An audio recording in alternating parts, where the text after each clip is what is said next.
科技临界点向世界介绍中国科技。Hi, I'm Lisa and this is Threshold in China. Today we are going to share some exciting tech innovations and announcements that happened in China last week.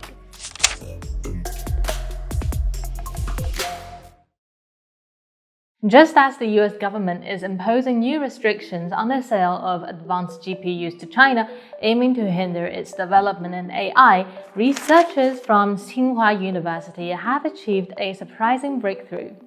They have developed an all-analog photoelectronic chip that promises to revolutionize high-speed vision tasks.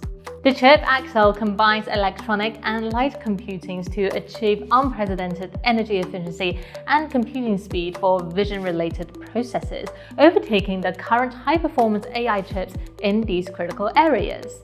Traditional digital computing units have long been limited by energy consumption and computing speed when handling vision tasks. Tasks such as image recognition for autonomous driving, robotics, medical diagnosis, and wearable devices require high-resolution imaging, precise classification, and ultra-low latency. Now, by integrating diffractive optical analog computing (OAC) and electronic analog computing (EAC) in a single chip, Axel achieved remarkable energy efficiency and computing speed. OAC is a method that manipulates the properties of light to perform computations such as its intensity through diffraction. EAC is another approach that uses electronic components to perform calculations in a way that mimics continuous physical quantities. These electronic signals vary in strength and can represent a range of values that is beyond 0 and 1. Both methods offer advantages for specific calculations and contribute to developing high-speed vision tasks. The chip, developed by China's Semiconductor Manufacturing International Corporation (SMIC), achieved a computing speed of 4.6 petaflops in lab tests, with over 99% of the computations performed optically, and this is 3,000 times faster than NVIDIA's A100. Remarkably, it also uses 4 million less energy, so this ultra-low power consumption contributes to easing heat generation issues. Meanwhile, the A100 is subject to trade restrictions imposed by the US, so it cannot be exported to China. This breakthrough by the Tsinghua team holds profound significance as it integrates other high-performance computing techniques with existing electronic information systems. Researchers demonstrated that although the new chip cannot immediately replace those used in devices such as computers or smartphones, it may soon be used in wearable devices, electronic cars, or smart factories and help boost China's competitiveness in mass application of artificial intelligence.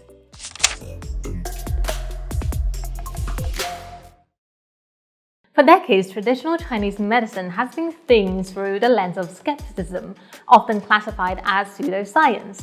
But now, researchers have discovered that the principles of traditional Chinese medicine is not that different when compared to contemporary medicine. In this study, researchers conducted a network mapping proteins associated with various symptoms and the target proteins of chemicals found in Chinese herbs.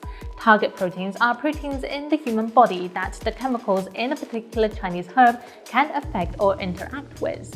When you have a symptom, what you can find in your body is a cluster of protein that can cause this discomfort. The team found that the closer the herb's target protein is to the cluster of protein, the more likely the herb is able to treat the symptom based on overlap. For example, the Chinese herb stellaria root is used to treat fevers. The researchers found that its target proteins are located near proteins associated with fever regulations and inflammation. So, stellaria root may work by influencing these fever-related processes.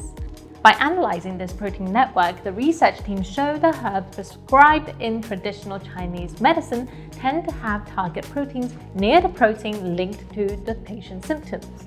This proximity pattern is highly similar to a modern drug-disease relationship, but traditional Chinese medicine figured this out some 3,000 years ago.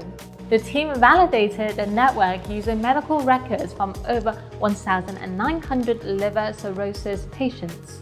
While individual herbs have been scientifically studied before, this is the first research substantiating traditional Chinese medicine as a complete system. It provides evidence that this ancient practice may have scientific molecular mechanisms, much like modern pharmacology. In 2015, the Nobel Prize in Physiology or Medicine was awarded to Tu Youyou, a Chinese chemist who discovered a malaria drug derived from a herb used in traditional Chinese medicine. The researchers hope their work will lead to further study and potential new drug discoveries inspired by traditional Chinese medicine.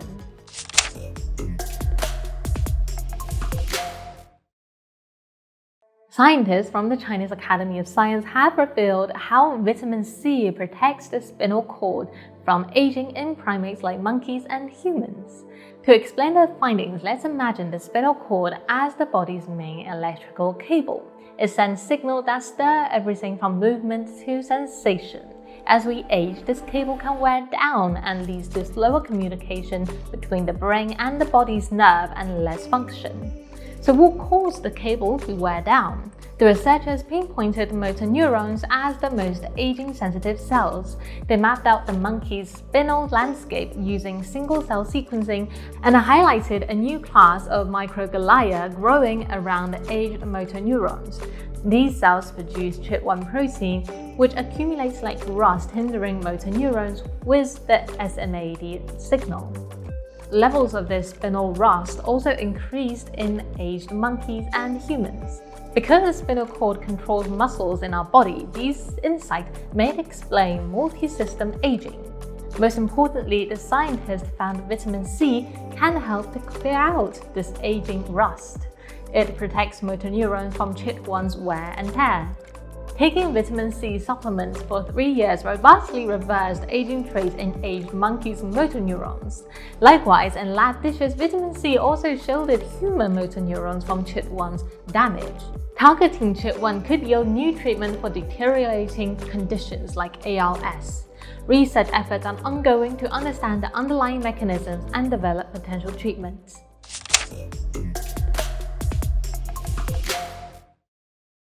How do carbohydrates fit into a healthy diet?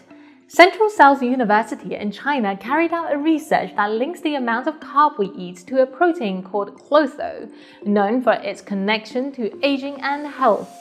They used data from over 10,000 American adults and discovered that too few or too many carbs are tied to lower clotho levels, while moderate carbohydrates showed the highest protein levels. The optimal range for carbohydrate intake was found to be between 48.92% and 56.2% of the total energy intake. Shanghai Jiao Tong University also carried out a research on a special type of carb known as the enter-resistant starch, RS. It is found in cold potatoes, rice, beans, and whole grains. It is unique because it bypasses digestion in the small intestine and ferments in the large intestine, serving as fuel for gut bacteria and produce compounds that help regulate metabolism and reduce liver fat. Researchers discovered that RS can effectively reduce liver fat in patients with non-alcoholic fatty liver disease by modifying the microbiome. NAFLD affects a staggering number of people worldwide, with no approved pharmacological treatments available. In a 4-month clinical trial, individuals with non-alcoholic fatty liver disease were given RS. The reduction in liver fat was independent of weight loss, meaning that even without shedding pounds, the participants benefited from RS consumption. Food rich in resistant starches can be easily introduced in everyday meals. These findings emphasizes the significance of a balanced diet in promoting a healthy condition and underscore the potential of everyday food choices in disease prevention and management. And that is all for today's Threshold. We hope you like this new section on science and technology in China, and as usual, we welcome your feedback and thoughts.